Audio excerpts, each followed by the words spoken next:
Pronto. Isso é a gravação. Certo? Beleza. Então vamos lá. Começou a gravação agora.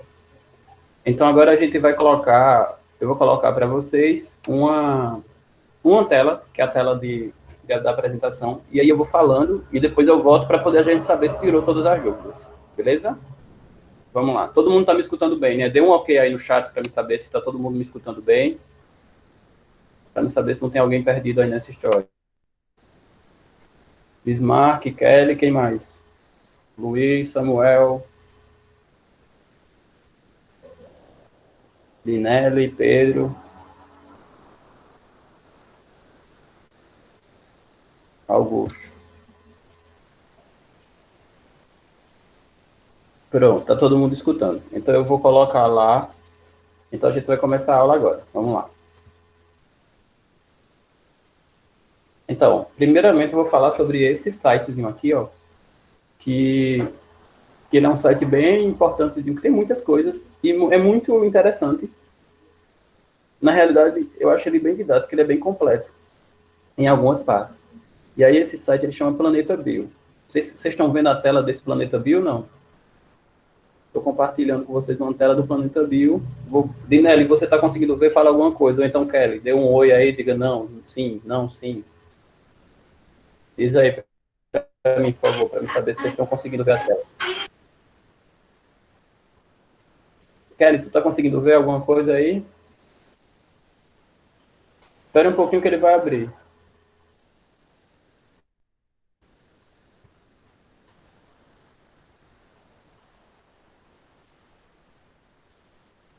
Agora está no meu rosto.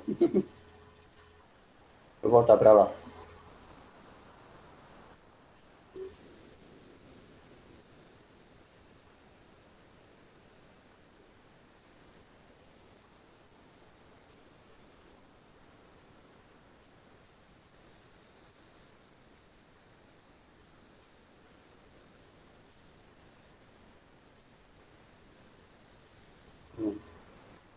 Acho que agora vai. Agora está conseguindo ver a tela? Ele vai abrir agora. Está carregando. Kelly, está conseguindo ver agora, Kelly?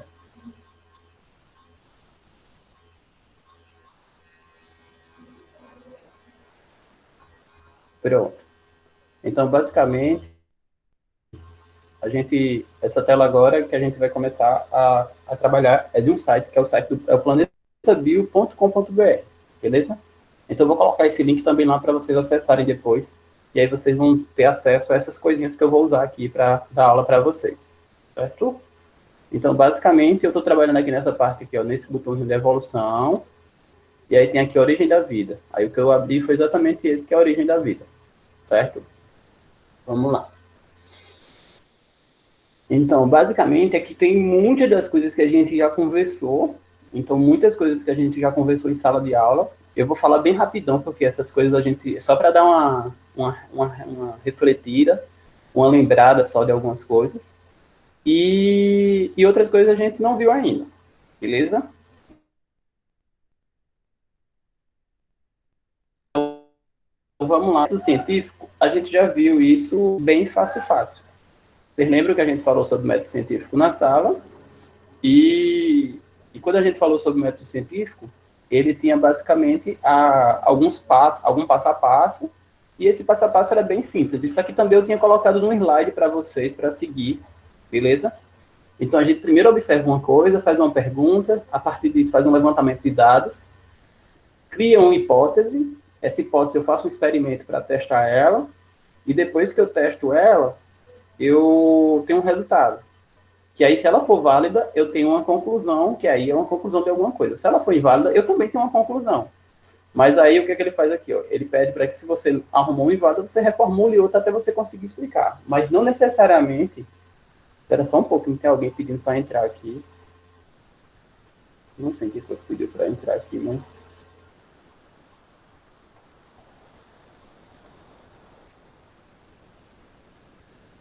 Saiu.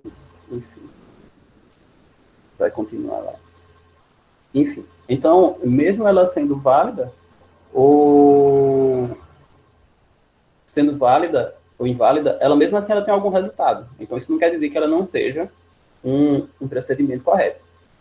Nessa época agora de coronavírus, a gente está ouvindo falar muito de método científico. Eu não sei se vocês estão prestando atenção nisso, mas a gente está usando muito parte da ciência. Eu vou colocar algumas notícias que vocês vão ter que trabalhar exatamente notícias atuais. Eu vou pegar alguns sites que tem algumas notícias atuais, eu estava pensando já em colocar, e vou colocar para vocês trabalharem algumas situações relacionadas a isso daqui. Por isso que eu estou falando de novo, para vocês não dizerem que esqueceram e que não lembram mais.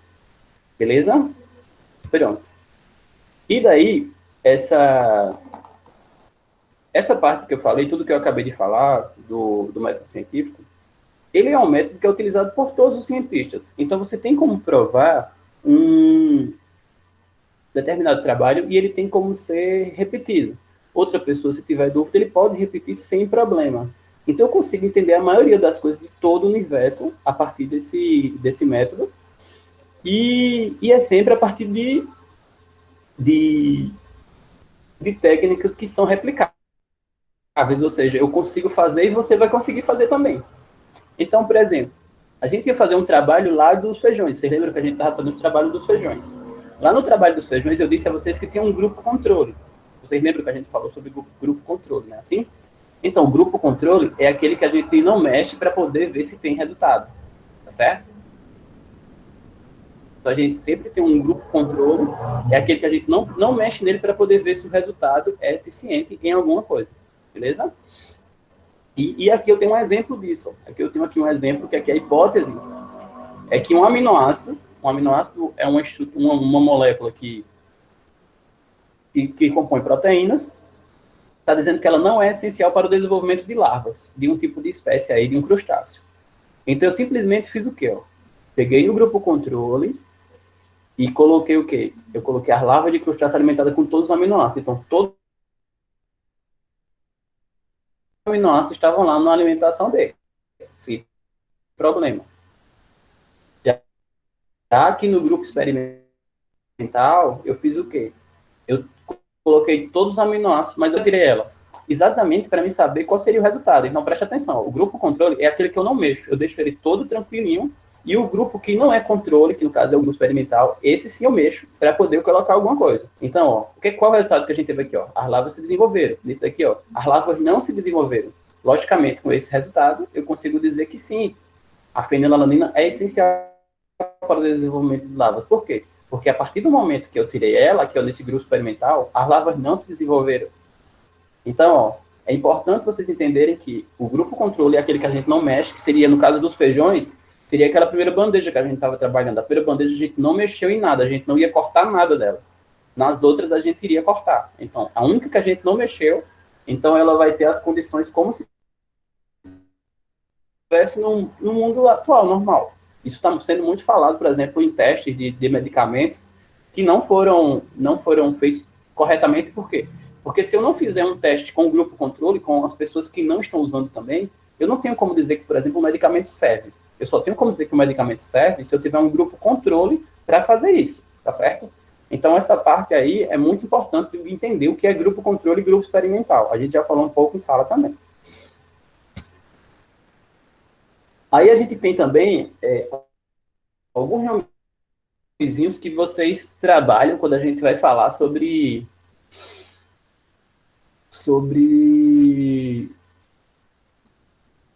ciência ou método científico, que são esses 3 nomezinhos aqui de baixo, ó, que a gente tem aqui a hipótese, a teoria e as leis. A hipótese, ela é uma explicação inicial sobre um determinado fenômeno, então é uma explicação mais simples. Todo trabalho ele tem que, todo trabalho não, a maioria dos trabalhos ele tem uma hipótesinha lá que ele faz com que você torne ela verdadeira como válida ou como falsa, tá certo? Então eu deixo ela válida ou inválida. Depende muito de como a gente vai fazer. No caso anterior que a gente falou aqui sobre a fenilalanina, aqui eu estou dizendo aqui, ó, que o aminoácido fenilalanina é essencial para o desenvolvimento das larvas e crustáceos da espécie X. Então, nesse aqui, se eu estou dizendo que ela é essencial, significa dizer que vai ser essencial para a parte dos crustáceos. Então, se, de fato, o grupo experimental, que foi o que eu teria a fenilalanina, não se desenvolveu, quer dizer que eu estou certo. Então, ela é uma hipótese válida, beleza? Então, a hipótese ela é bem mais simples, é uma coisa bem simples e bem direta.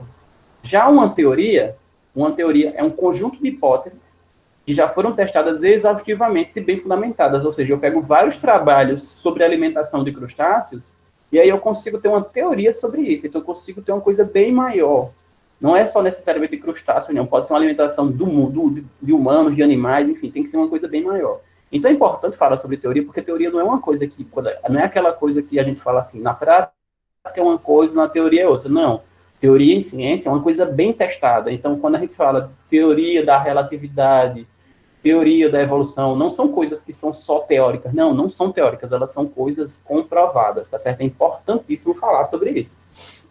E também a gente tem as leis. As leis, ela é o quê? São fundamentações baseadas em repetições de um determinado fenômeno natural. Então, você observa um fenômeno natural e aí você cria uma lei, tá certo? Cria, na verdade, você escreve, na verdade, ela. Você coloca ela em letras, escrita para você entender. Então, tem a lei de ação e a lei de Newton, por exemplo, tem a lei da ação e reação. Então, cada lei da ciência, ela é uma fundamentação que baseia a lei da gravitação universal. Então, tipo, existe, enfim, tem várias coisinhas de lei, mas é importante vocês entenderem que lei, teoria e hipótese são coisas que são bem explicadas.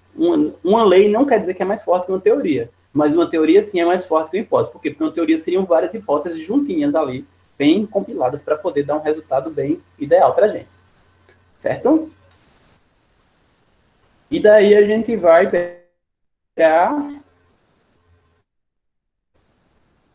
Tem um exercício aqui, basicamente, para ser feito. Então, aqui, ó, exemplificando o método científico por meio de um exercício. Observando plantas de milho com folhas amareladas, um estudante de agronomia considerou que essa aparência poderia ser devido à deficiência mineral do solo. Sabendo que a clorofila contém magnésio, ele formulou a seguinte hipótese. Quando há deficiência de sais de magnésio no solo, folhas amareladas aparecem. Ela elabora o experimento para testar a hipótese de levantamento pelo estudante. Então ele diz o quê? Quando há deficiência, aparece. Então foi elaborado, como é que foi eliminado? A hipótese que ele criou é a seguinte: deficiência de magnésio no solo faz com que as plantas de milho desenvolvam folhas amarelas. E daí, como é que a gente elaboraria o experimento certinho? A gente pegaria dois grupos, ó. Um grupo experimental, onde eu teria o quê? Ó? Lotes de milho cultivados com uma mistura completa de sais minerais, exceto magnésio, então eu só ia tirar o magnésio daqui. E aqui eu teria um lote de milhos cultivados com uma mistura completa de sais minerais, inclusive magnésio. E aí a gente teria o resultado como? Se a hipótese fosse verdadeira, a folhinha ficariam todas verdinhas aqui, ó, essas daqui ficariam todas amareladas, tá certo? Então, super tranquilo até aí. Beleza? Deixa eu voltar aqui para ver com vocês. Falei agora toda a parte do método científico. Vocês entenderam toda a parte do método científico? Ô, Alisson, se começar com brincadeira, eu retiro da sala, viu, Alisson? Se estiver atrapalhando a aula, eu retiro da sala sem problema nenhum, viu?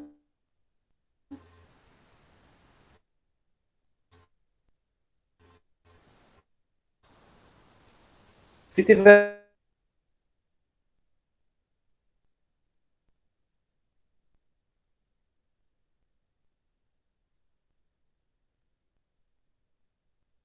dúvida,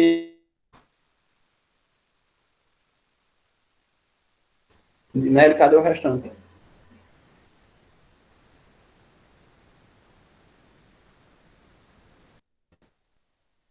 Essa parte de... Eu vou cobrar isso aí de vocês daqui a pouco, quando eu colocar as atividades. Eu ainda vou postar ainda hoje atividades para vocês.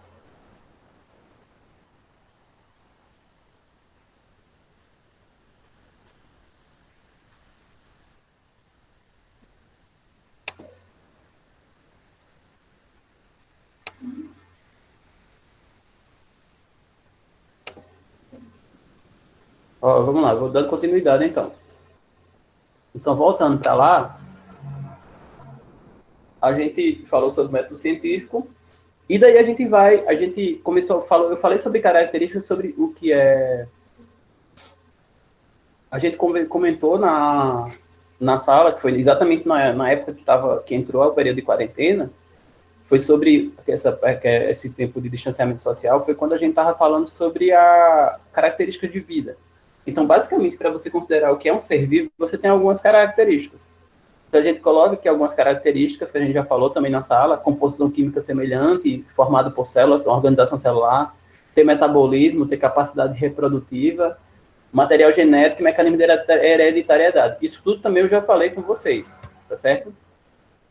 Então, ó, composição química dos seres vivos. Isso aqui também eu já expliquei lá no outro slide, eu coloquei até o mesmo esquemazinho também, onde você tem aqui a presença de carbono, hidrogênio, oxigênio, nitrogênio, fósforo e enxofre.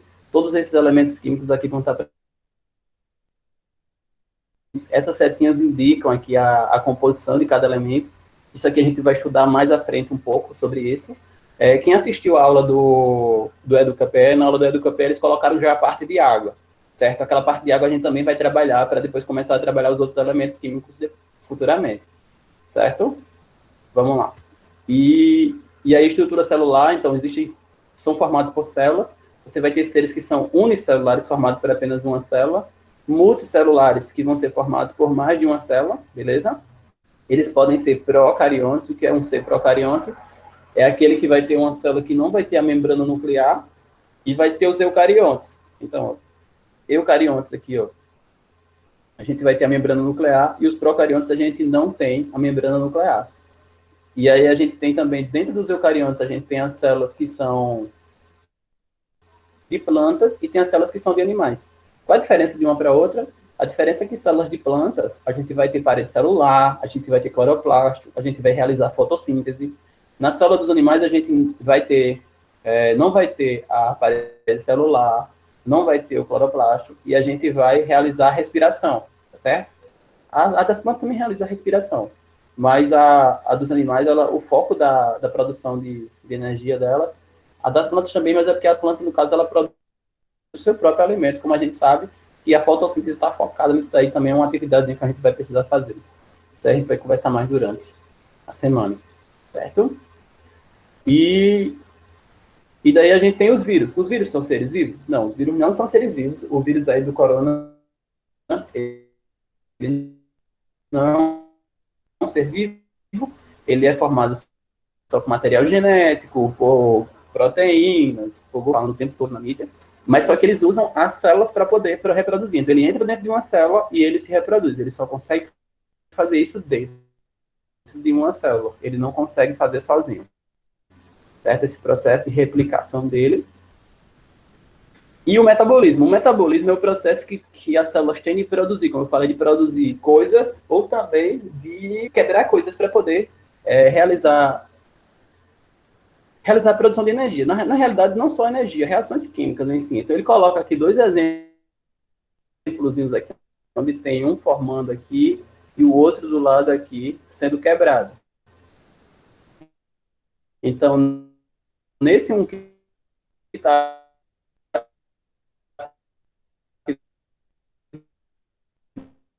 do lado, a molécula sendo quebrada. Qual a animação está parada?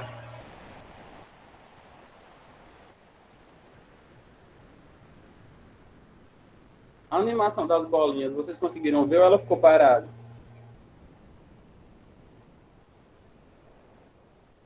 Coloquei de novo agora, o celular aqui do meu lado, ela está toda parada. Não sei se vocês estão conseguindo ver. Ela está indo, vai bem devagarzinho, mas deve aparecer.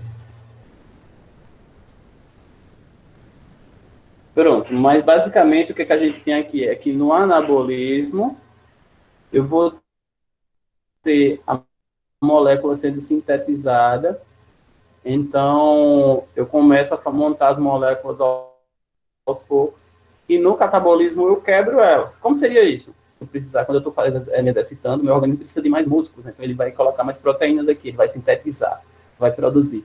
E no catabolismo seria a quebra. Então, na hora que eu estou, por exemplo, me alimentando, eu tenho que quebrar esse material para utilizar ele como outras fontes, certo? E daí a gente vai para a capacidade reprodutiva também. Então, eu posso ter essa reprodução ser de forma sexuada ou assexuada. Na forma sexuada, é aquela que vai ter produção de gametas. Na forma assexuada, a gente não tem produção de gametas. Então, tem aqui, ó, bipartição de uma ameba. A ameba está aqui e ela simplesmente se divide em duas, tá certo? Então, basicamente, eu vou ter a formação de duas amebas que ela vai se esticando ali e vai formar duas outras amebas super tranquilamente. Nessa daí, a gente não tem a produção de gametas. Então, eu tenho o quê? Eu tenho a formação de dois indivíduos, mas eles se formam sozinhos.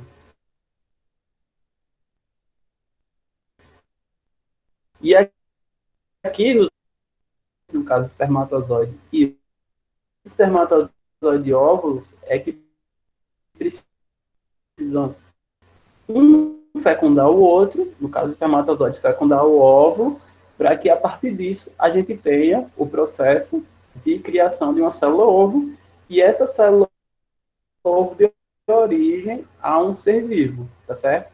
Então, eu preciso ter a fecundação no humano para poder gerar um bebê. Não é uma coisa que ela vai acontecer assim, ah, não, eu vou ter um pai e do pai vai nascer já uma criança. Não, você vai ter a liberação do espermatozoide do óvulo e a partir material genético. Então, a gente tem todas as características dos indivíduos dentro de genes. E o que, que são genes? Genes são basicamente DNA. Ah, mas e o que é o DNA em si? DNA são códigos que a gente vai aprender também mais à frente, mais detalhadamente. E nesses códigozinhos a gente tem a receita de tudo que você é. Então, por exemplo, tem a cor dos seus olhos, tem a cor do seu cabelo, tem todas as características que você pensar, você vai ter aqui no gene. Então, aqui está a separação de genes, ó, gene 1, gene 2, gene 3. E aí, cada gene desse, ele vai estar relacionado a uma característica. Assim como também ele pode mostrar para você doenças, problemas, enfim, outras coisas. Essa fita de DNA, ela vai estar envolvida em proteínas, e aí quando ela está envolvida em proteínas, ela forma essa estrutura grandona que a gente chama de cromossomo. E esses cromossomos, eles estão lá dentro do núcleo. Então perceba que o material genético da gente, todas as características que a gente passa de pai para filho, eles estão lá guardados no núcleo da célula, beleza? Que eles podem estar nesse formatinho aqui, em formato de X, ou eles podem estar entrelaçados, mas eles vão estar sempre no DNA. O DNA é sempre uma fita. Vocês vão ver isso muito lá no terceiro ano também. Então, e esse DNA, quando acontece o processo de transformações, na realidade, a gente consegue ter uma variabilidade genética. Como é que isso acontece? Eu tenho um processo que é chamado de mutação. Essa mutação ela pode trazer características diferentes do que o normal se tinha. Então, o pai ou a mãe pode ter características e o filho apresentar uma ou outra que apareceu por meio de mutação. E também a questão do material genético. A gente tem a recombinação gênica, que ele fala aqui, que é a mistura quando a gente tem um processo da meiose, do processo de formação desses espermatozoides, eles podem se modificar. E também a mistura na questão da formação do indivíduo, como eu tenho os indivíduos, principalmente os organismos que são sexuados, eu tenho uma mistura de metade das características do pai e metade das características da mãe. Então, essas duas misturas fazem com que eu tenha uma variabilidade maior. Normalmente, um ser assexuado, ele forma um indivíduo que ele vai ter as características iguais a dele. Então, as mutações são bem pequenas, mas acontecem. Já quando você está falando de um ser sexuado, a gente tem uma quantidade maior de mudança. Como eu falei, aqui a gente tem aqui, ó, uma reprodução assexuada. Na representação assexuada, eu tenho aqui um descendente com o mesmo material genético. E aqui numa reprodução sexuada, eu vou ter metade. Então, metade está verdinho, ó, e a outra metade está marrom. Metade das características vem do pai, metade vem da mãe. Então, eu também tenho uma variabilidade em relação à hereditariedade. Então, os meus filhos, eles vão ter características diferentes do normal para poder a gente apresentar,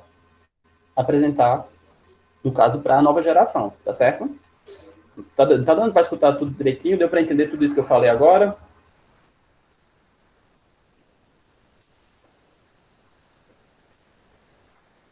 Bismarck, sim, está dando para ver que ele conseguiu ver agora. Dinélio, o restante vai sendo aí.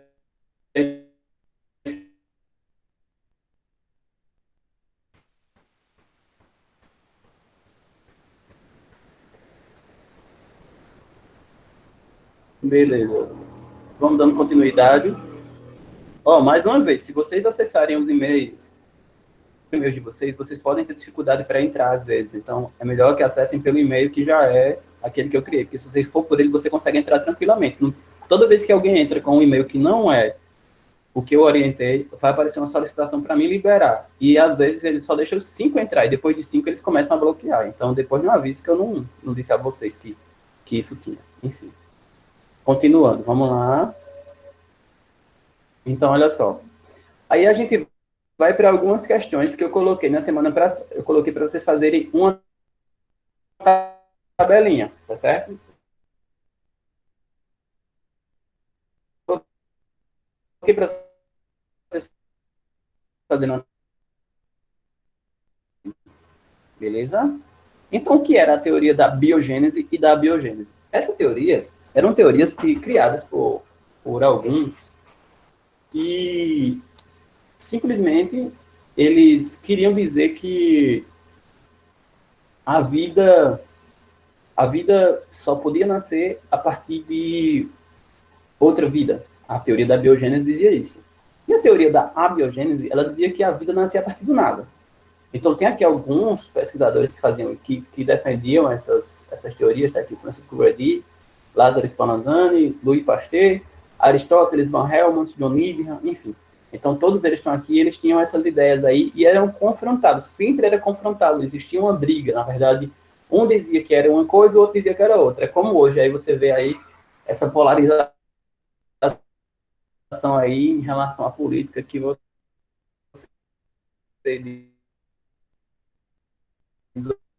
ou se mexe com o amarelo, quem é do amarelo não se mexe com o vermelho. Seria mais ou menos essa pela história que a gente tinha Aristóteles e Demócrito,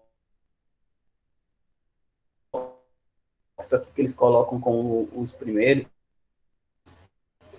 Sempre se tinha a ideia de que existia um princípio ativo e que as coisas apareciam por si. Do nada, tem alguma coisinha ali, algum poderzinho ali que faz com que apareça uma vida. Então, teve até a primeira da biogênese. Na verdade, Aristóteles e Demócrito falavam um pouco sobre isso, mas esse rapaz aí, esse Jean-Baptiste Van Helmont, ele falou que quando você deixava um local, aqui, por exemplo, ele colocava jogar num canto escuro e úmido, uma camisa suja e suada, se você jogasse lá, aí depois, em algum tempo, iria aparecer, você botava também um pouquinho de germe de trigo, queijo, e ia aparecer um rato. Então, tipo, ele colocou até aqui, após 21 dias apareceram os ratos, sendo constatada a geração espontânea a biogênese. Na verdade, se isso fosse bem real mesmo, acho que fica solta num canto de parede.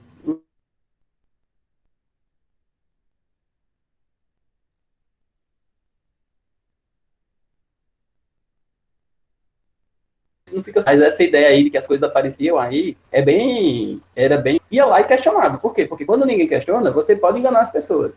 Então alguém parou para pensar e disse: peraí, gente, deixa eu tentar fazer isso aí. Aí foi lá e tentou fazer.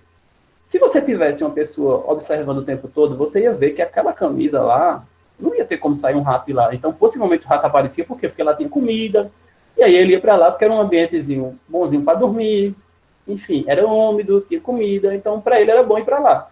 Não é que ele aparecia do nada de lá. Ele ia para lá porque era um ambiente bom para ele. Tá certo?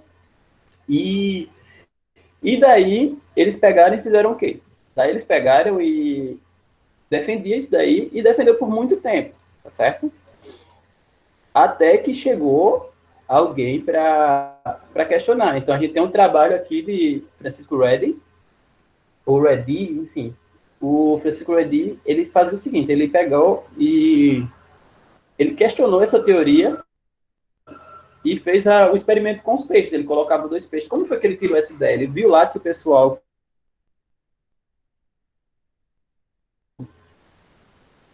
quando fazia a retirada de peixes, quando cuidava da carne nas feiras, ele tinha um pano por cima da carne.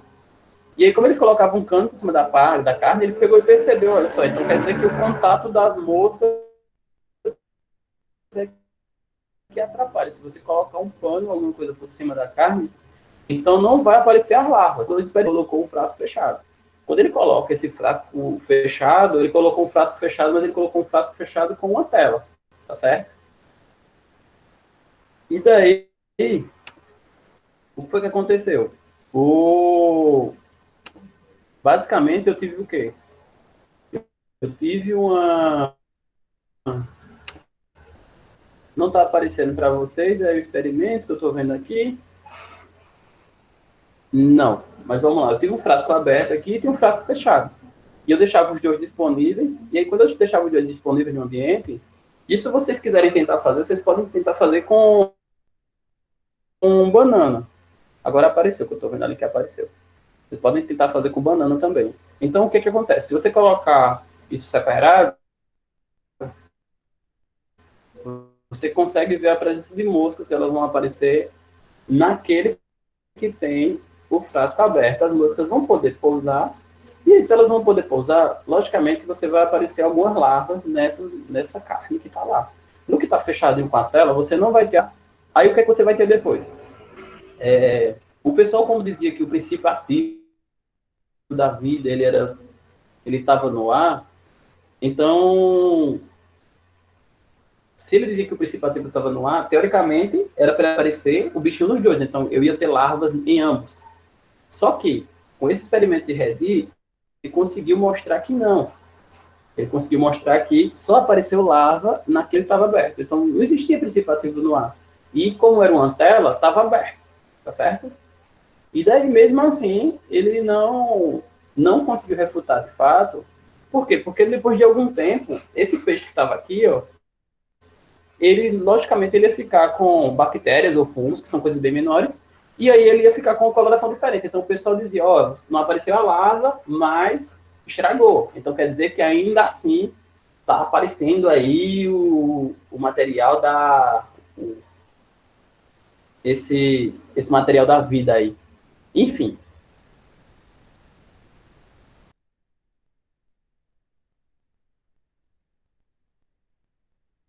Mas reclamaram ou questionaram.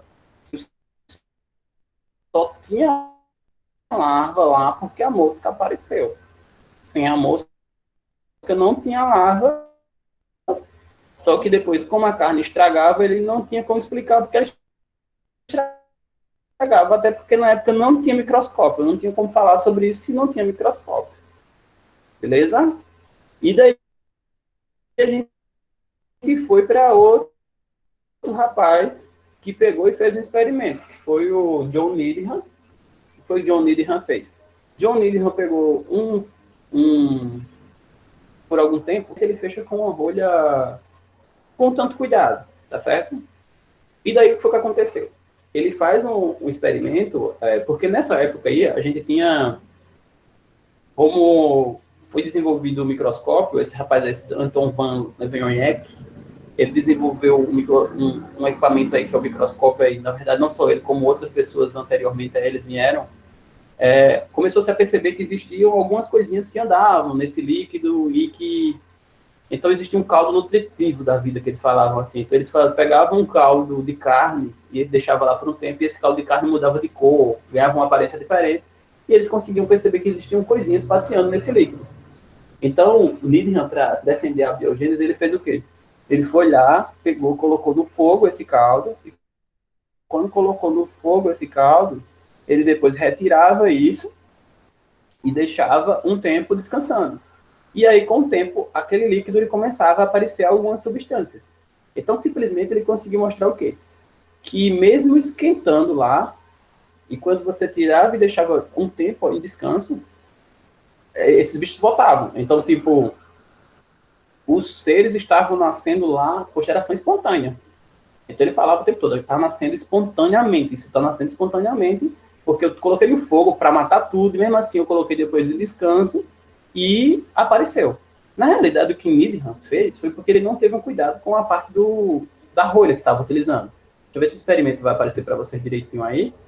Então, ó, ele pega, a garrafa está aparecendo, ele pega aí o balão, e aí ele aquece por um tempo, tá certo? Então, ele coloca para aquecer, e depois que aquece, eu não lembro se no filme que eu passei para vocês, eu acho que ele está com uma rolha, ele está com alguma coisa, mas o importante saber é que ele deixou um material aberto. Então, esse caldo orgânico ele foi fervido e depois, quando ele deixa um tempo e descansa, o que acontece? Esse caldo ele começa a apresentar substâncias, apresentar seres vivos ali dentro. Então, se apresenta seres vivos dentro dele, significa que, basicamente, o caldo não está estéril. Então, alguns dias depois, eu tinha a presença de seres vivos ali, logicamente. Então, existia, tinha um desenvolvimento aqui. E aí, Needham defendia o quê? A geração abiótica, porque ele dizia que as coisas estavam aparecendo do nada, de novo.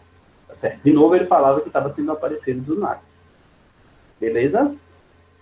Aí a gente vai para outro rapaz, que é o Lázaro Spallanzani.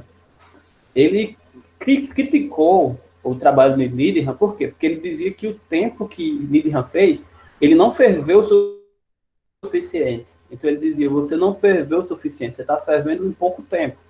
Então ele pegou e fez um experimento similar, só que ele ferveu por mais tempo, e também ele fez outra coisa que Needham não tinha feito. Ele lacrava a boca do gargalo com o material. Então ele lacrava direitinho, ele lacrava o vidro completamente, e aí você lacrando o vidro completamente, ele deixava guardado e esse material não mudava de cor, não aparecia seres vivos lá.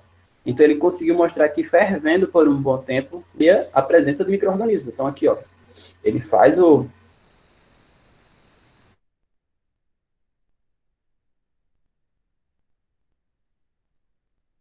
pega aí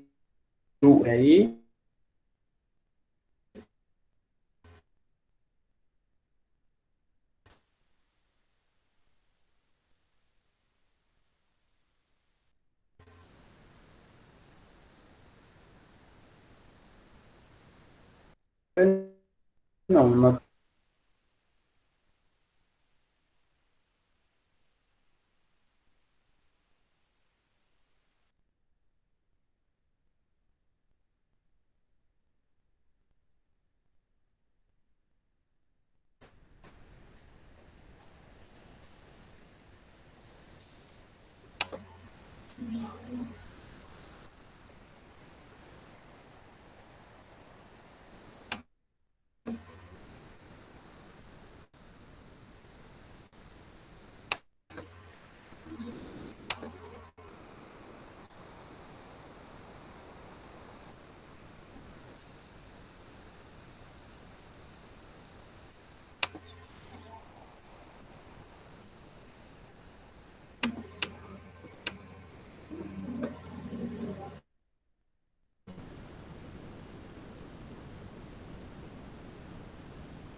Então, agora dá para ver aí. Então eu tenho o que? Aqui eu tive o aquecimento desse material, e aí esse material, depois de aquecido, ele estava totalmente fechado. E depois ele fechava totalmente, e o que foi que aconteceu? Esse caldo ficava por muito tempo e ele não aparecia materia, não aparecia micro-organismo. E aí ele ficava aqui por muito tempo e não aparecia nenhum micro-organismo dentro desse caldo. Depois, quando ele quebrava esse vidro, se ele quebrasse essa boca dessa garrafa, desse vidro, ele iria aparecer os micro-organismos ali dentro, tá certo? Então, basicamente, eu tinha e daí você conseguiu perceber que, de fato, as coisas não tinham como aparecer nada. Então, ele era um defensor da biogênese. E, por fim, a gente teve um trabalho, que foi o trabalho mais forte, que foi o de Pasteur. Esses dois Pasteur,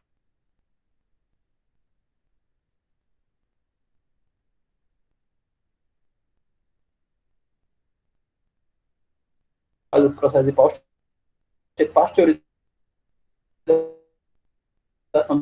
do leite que as empresas fazem, o, nessa parte, você vai fazer a parte de evitar os micro-organismos, tá certo? Então, esses micro-organismos que a gente tem a presença no leite, a gente, depois que faz essa fervura, você vai ter acesso ao leite sem nenhum micro-organismo, quando a gente faz a fervura em casa, e também quando a gente faz o processo de o processo de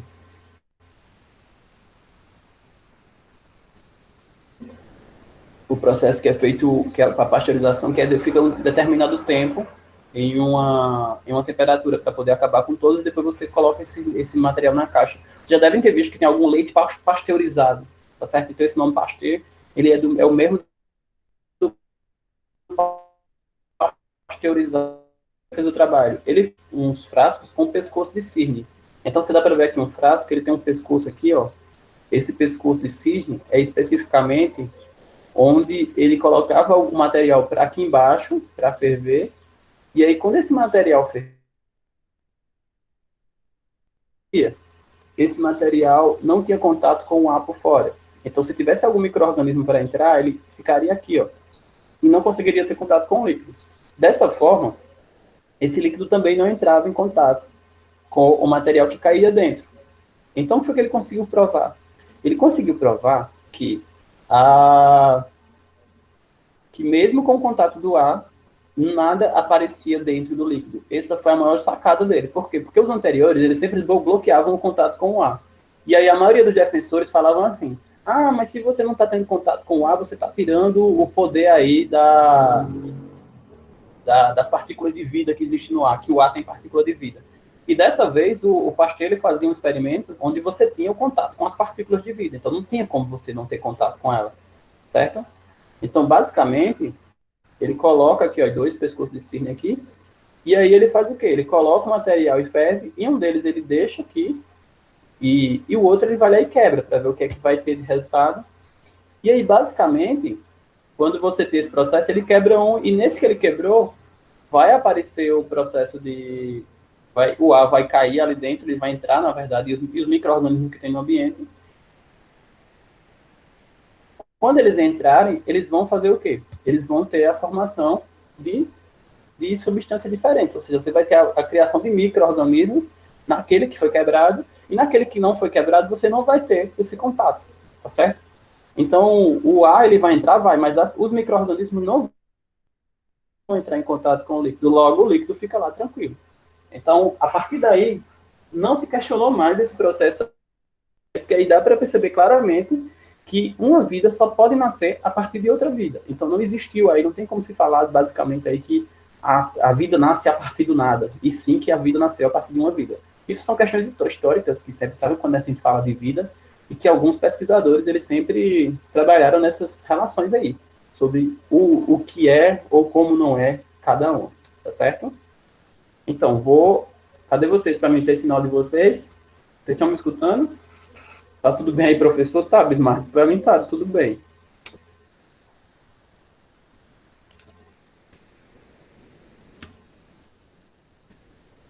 Então, vocês estão conseguindo escutar tudo direitinho? O Bismarck disse que sim, Dinelli, Kelly.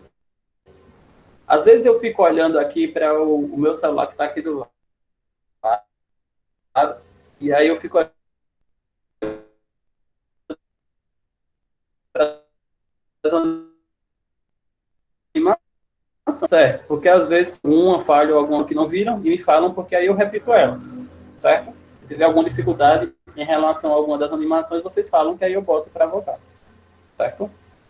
Vamos lá. Aí a gente vai agora, eu vou agora para a última parte, e essa última parte é uma parte que vocês não viram ainda, que todos os conteúdos que eu acabei de falar, vocês já viram. Eu fiz um apanhado de tudo que a gente já viu, e aí agora eu vou falar de uma coisa que a gente não falou ainda, e aí a gente vai depois ter uma conversinha no final.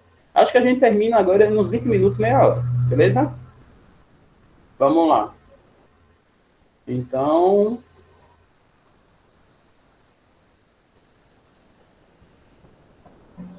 a origem da vida. Vamos lá. Então, a origem da vida. Quando a gente vai falar sobre a origem da vida, a gente tem um monte de questões que entram nessa situação. Eu vou até pegar o livro de vocês aí, espera só um pouquinho.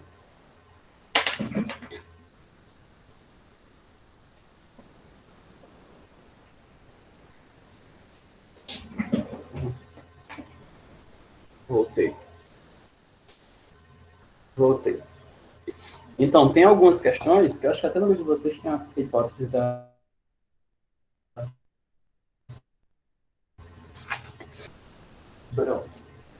Vamos lá. A gente tem várias hipóteses sobre a questão do surgimento da vida, de como a vida surgiu em si, e também de como surgiu o todo, né? Então, no livro de vocês, a gente começa falando sobre o universo, primeiro, sobre a teoria do Big Bang, e o pessoal fala, foi uma grande explosão. Não é bem assim uma grande explosão, sabe? O Big Bang, ele foi uma explosão. Diz, e onde é o centro do universo? A gente não entendeu o centro, porque na realidade, se tudo explodiu ao mesmo tempo, tudo acaba sendo o centro. Então a gente não tem como dizer assim, mais ou menos, que uma coisa é centro e outra coisa não é. Então, a gente precisa pensar claramente nisso daí. Mas basicamente tudo que é feito, tudo que tem no universo, planetas, estrelas, enfim, entre outras coisas, buraco negro, tudo isso ele é complexo demais para nós humanos ainda, porque a gente não tem tecnologia suficiente para isso. A gente tem tecnologia para descobrir muitas das coisas. Eu comprei até um telescópio esse dia,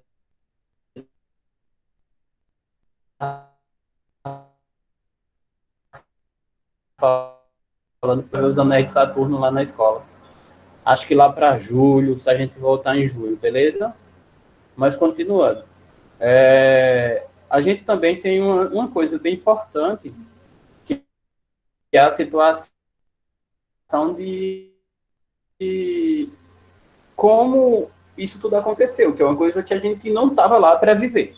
Então, tem coisas que na ciência, a gente, como não estava lá para viver, a gente não tem como falar de uma forma direta, para ser, não posso dizer duvidosa, diferentes, na realidade. A gente tem hipóteses, por que hipóteses? Porque a gente vai a partir de evidências, e a partir dessas evidências a gente cria.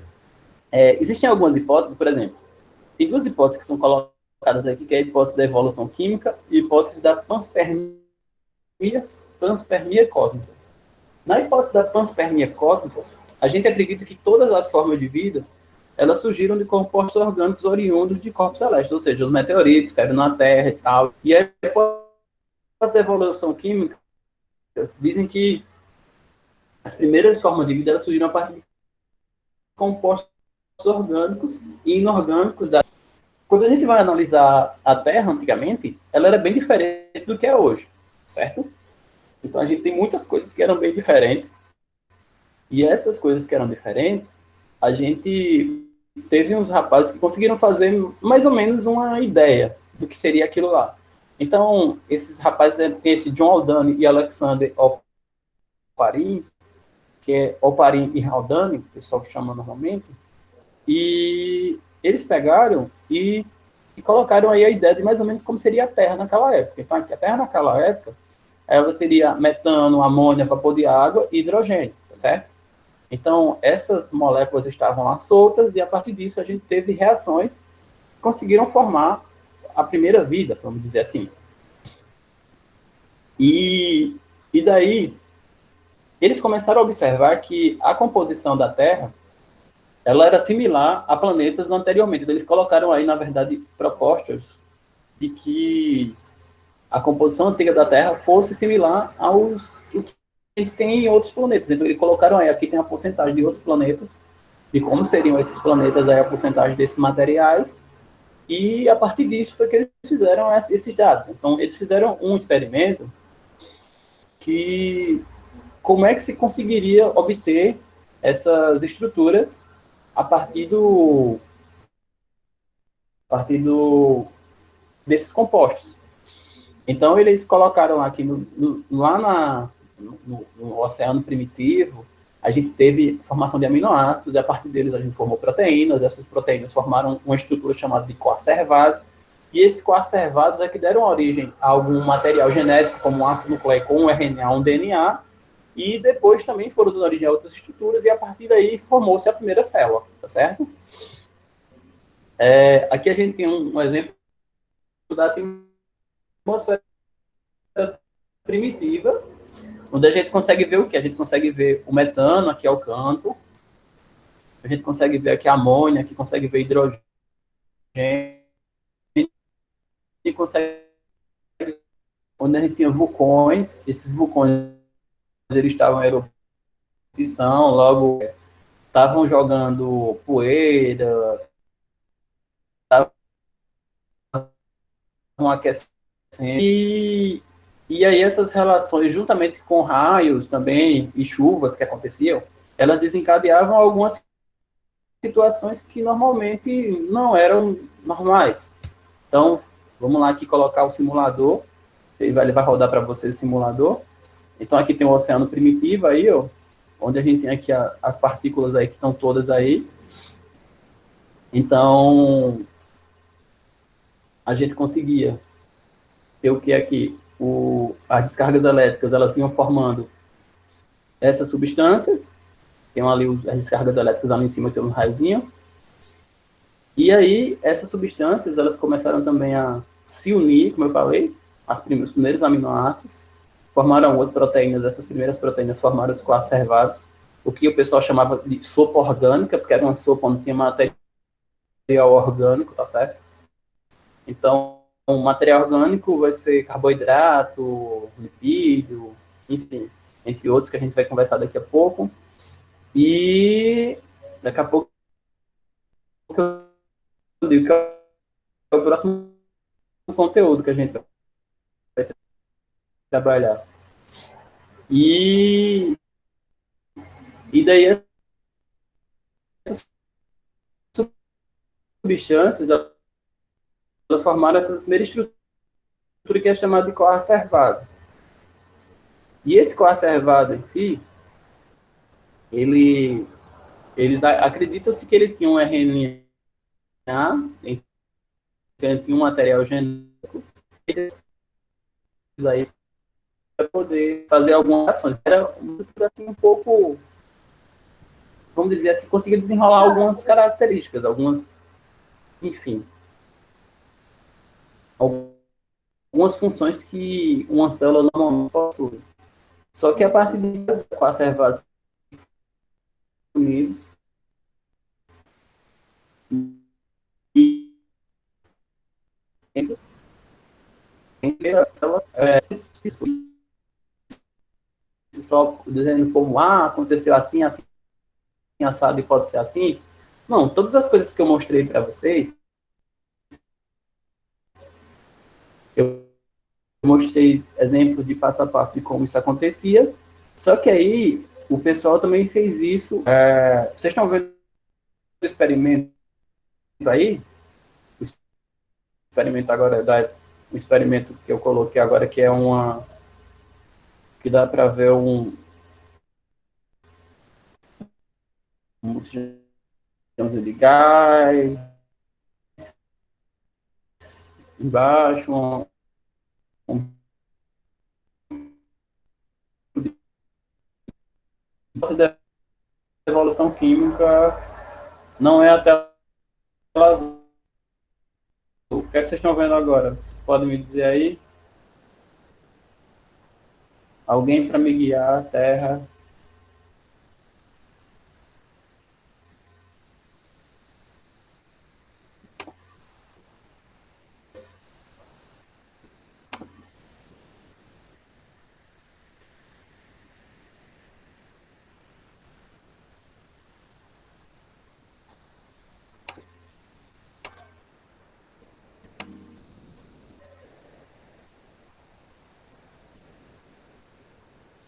Certo. Eu acho que vai mudar agora. Eu estou acompanhando no meu telefone para não me atrapalhar.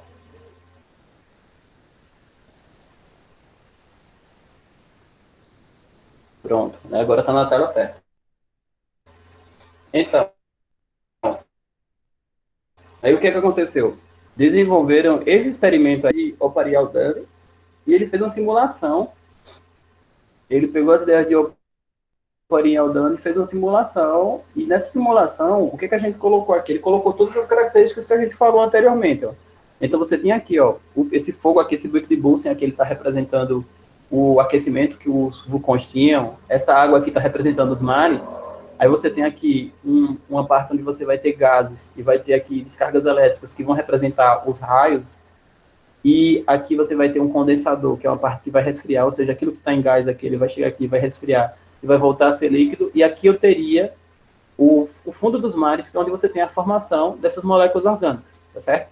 Vou colocar para ele passar, ver se ele vai rodar para vocês também. Espero que sim. Então tá indo lá, ó. Então ele começa a rodar, ó, o vapor começa a acontecer ali do canto. Então quando ele chega lá no vapor, você vai ter a formação de outra substância, o condensador vai resfriar, e no final você vai ter um líquido aqui embaixo, e nesse líquido você vai ter compostos orgânicos presentes. Então esses compostos orgânicos aqui, você produziu a partir do nada. Então olha só, do nada que eu digo assim, não é bem um nada não, é você teve uma mistura de reações aí acontecendo, reações químicas.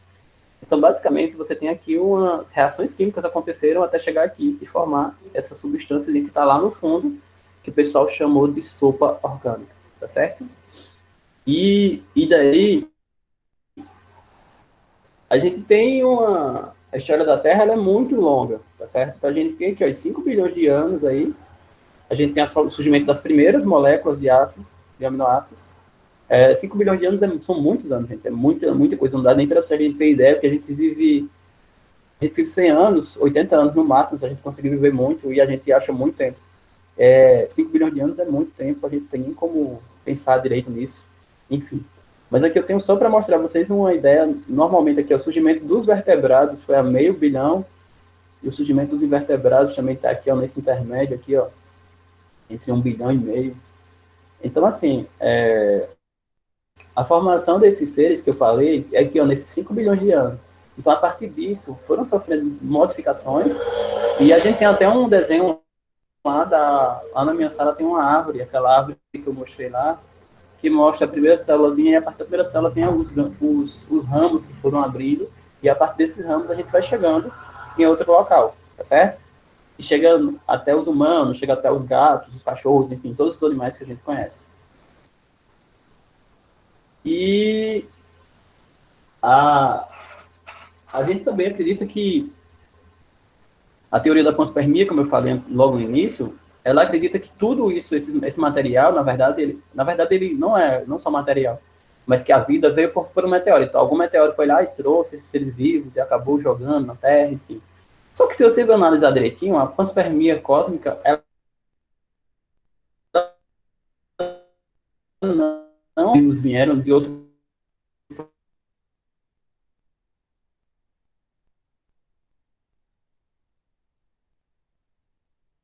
no,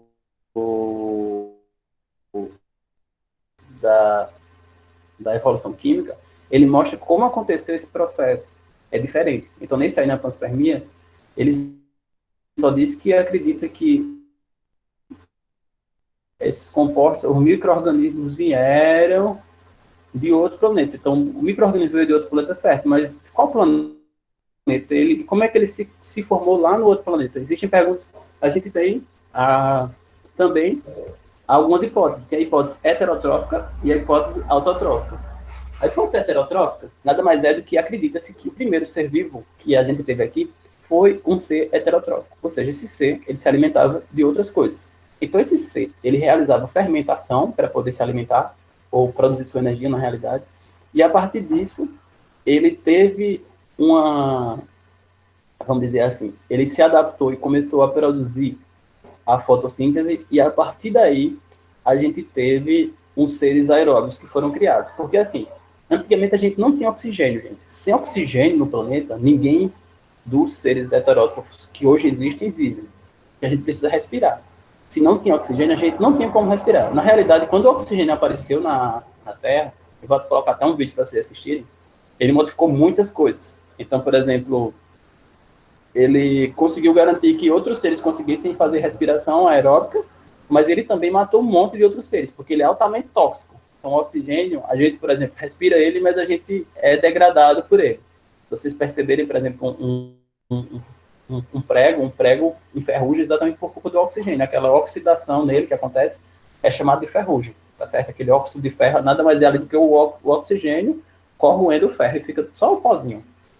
beleza? E daí, esses seres aeróbios, quando eles apareceram para realizar a respiração celular, eles precisavam do oxigênio. Esse oxigênio, então, olha, aqui acredita-se que primeiro tinha um ser heterótrofo que fazia fermentação, eles se adaptaram e criaram seres autótrofos, e aí, a partir do momento que eu tive fotossíntese, eu produzi oxigênio. Quando eu produzi oxigênio, outros seres aproveitaram o oxigênio para respirar, certo? E tem a outra que é da...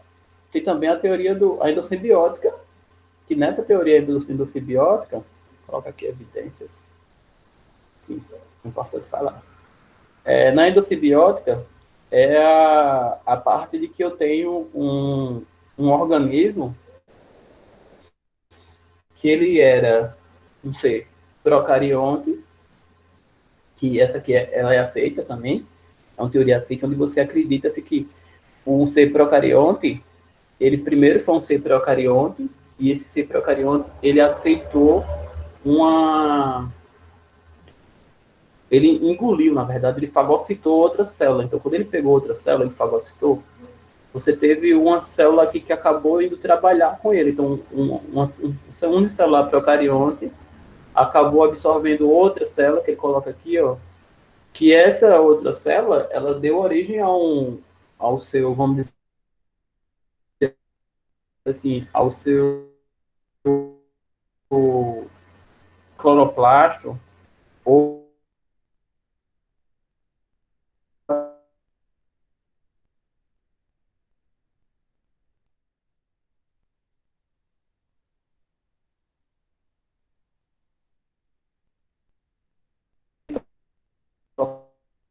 para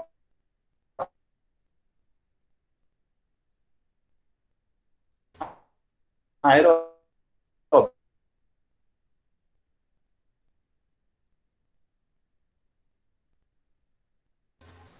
Nós célula aqui que daria origem ao cloroplasto. E como é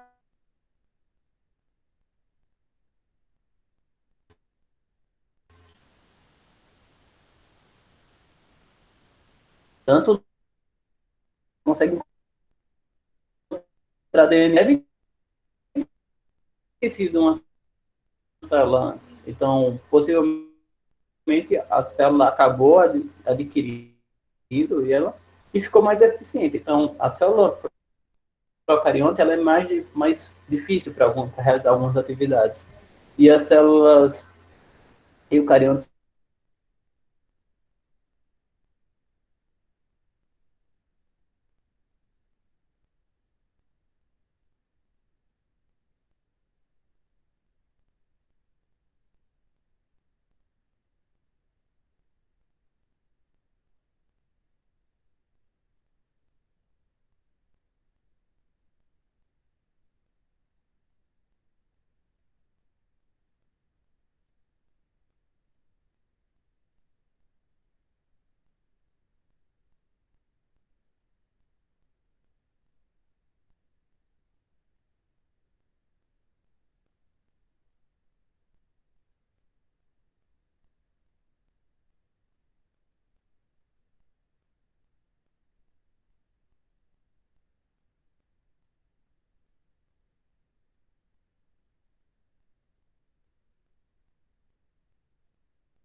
antes de dar o bug ou não.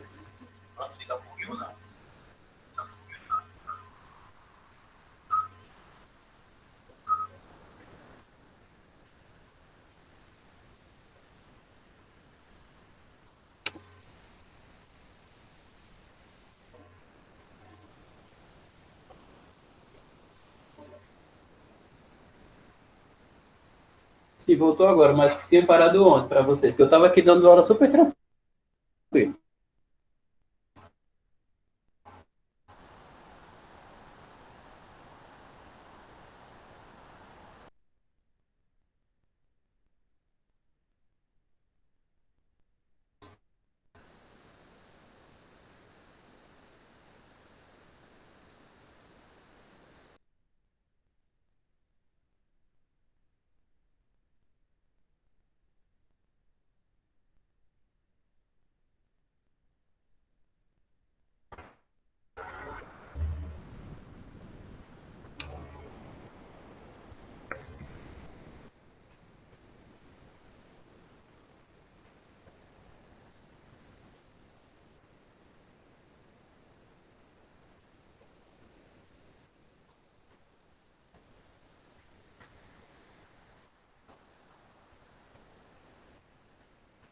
Ah, então deu para terminar. Vocês conseguiram ver ela toda, não? A hipótese endossimbiótica, quando eu estava falando sobre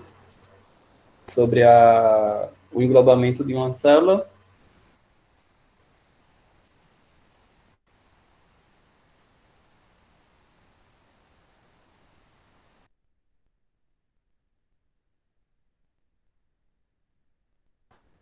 Pronto, então vamos fazer o seguinte, ó.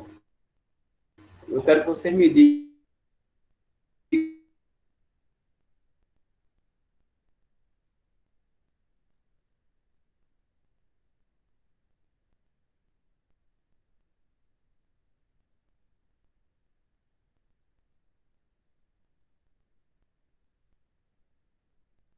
se trabalhei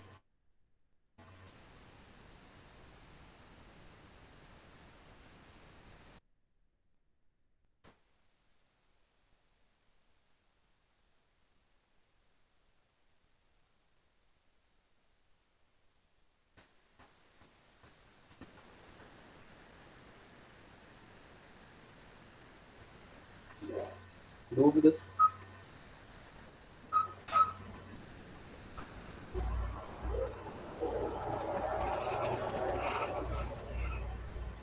Falou.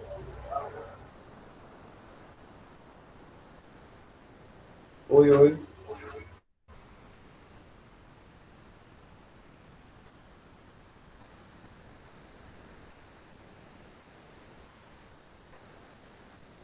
É a internet, Bismarck. A internet fica variando agora. Então, tá me escutando agora direitinho?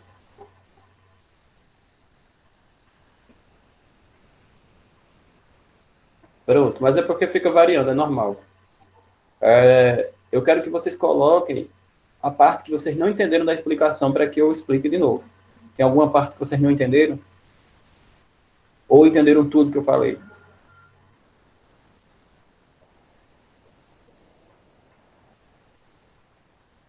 E cadê o resto do povo que está escondido aí, hein? Kelly, Luiz, Pedro, Jalisson, Alisson.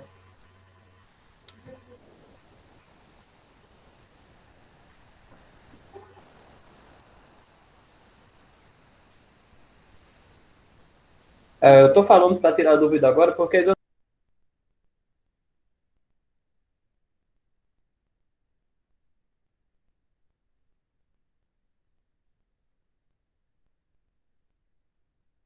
para tirar dúvida escrevendo, né? Então, para tirar dúvida escrevendo, eu percebo que vocês têm uma certa dificuldade.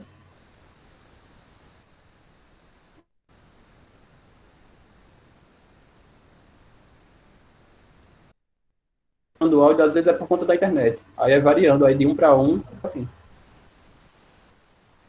Ou então, mas a parte que bugou só foi na parte da teoria do simbiótica. Então, eu vou reexplicar só essa parte para encerrar.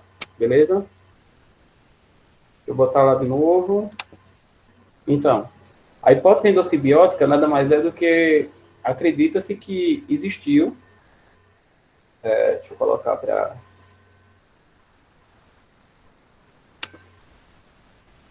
compartilhar a tela.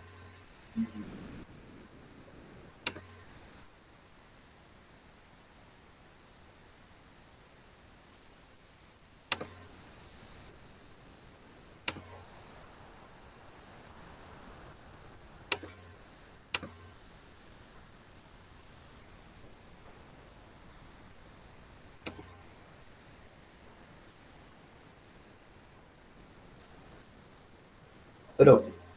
Então a gente consegue ver aqui, ó, na teoria da endossimbiose, a gente acredita que a célula, uma célula procariótica, que são as células mais simples, ela possa ter englobado outra célula. Então, na realidade, ela acabou se desenvolvendo uma estrutura para ficar com o núcleo e virou uma célula eucariótica. Então, a partir disso, ela englobou outras células, né, que aí pode ter sido dado origem a uma mitocôndria. E daí a gente tem aqui a formação das células animais, que as células animais são elas que apresentam a mitocôndria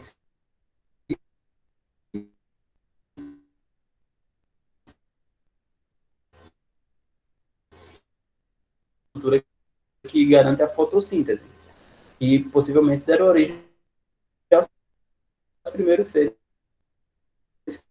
que são autótrofos, que produzem o próprio alimento.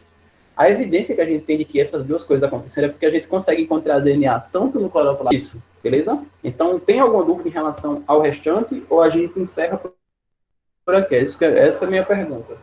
Porque se for para em relação a alguma coisa do conteúdo, ou eu posso passar para os avisos finais.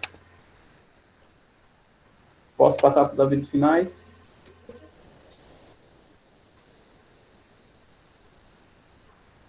Diz aí, Samuel. Não, pera. Não, vou esperar que eu vou explicar ainda.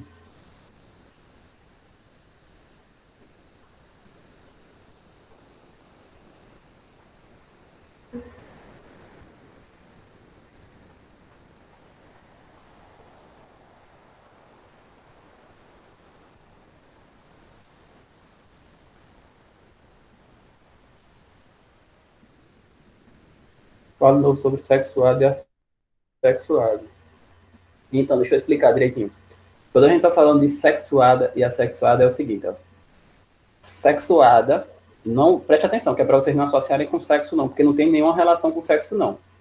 Sexuada é quando eu tenho a formação de gametas. Então, toda vez que eu tiver uma coisa que vai ser sexuada, ela vai ter a formação de gametas. Então, por exemplo, eu tenho um gameta masculino e tenho um gameta feminino.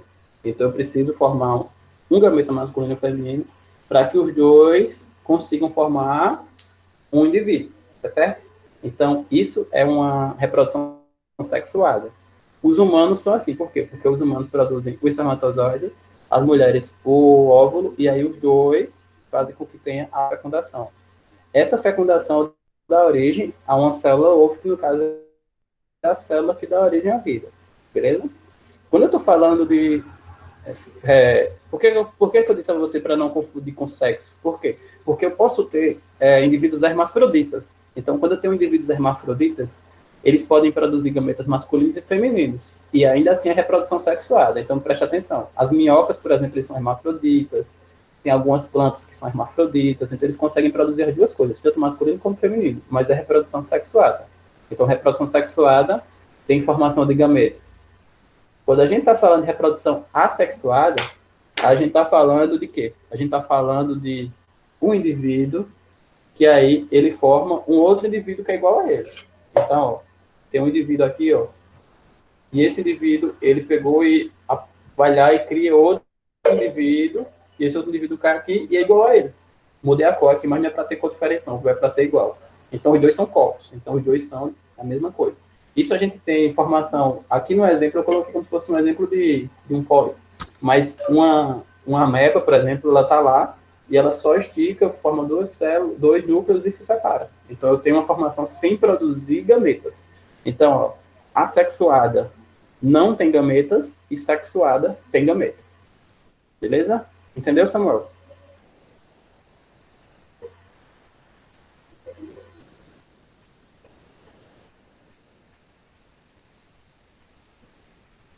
Certo, mas qualquer coisa fale lá no Google também. Então, ó, só voltando para lá, para o... A gente vai ter aula normalmente às quintas-feiras.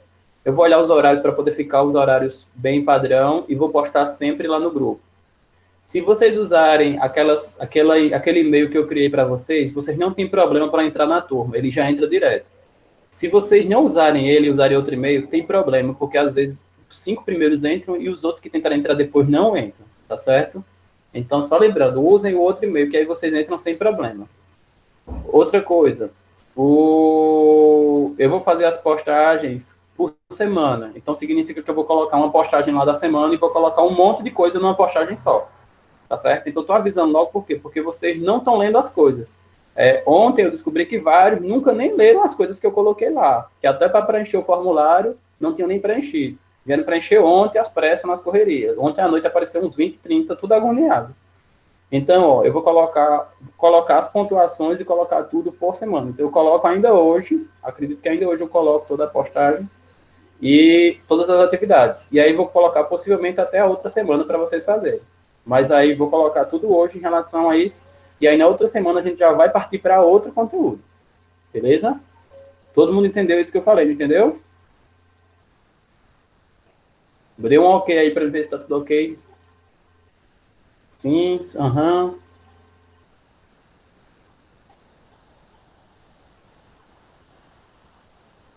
Pronto. Então eu vou passar para.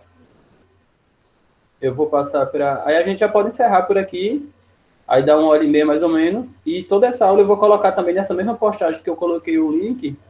Vou fazer o download agora e vou colocar essa gravação toda lá. Beleza? Tranquilo? Então já estão liberados, viu? Então tchau, tchau para vocês e até quinta-feira. Na verdade, até a sala de aula para tirar a dúvida lá.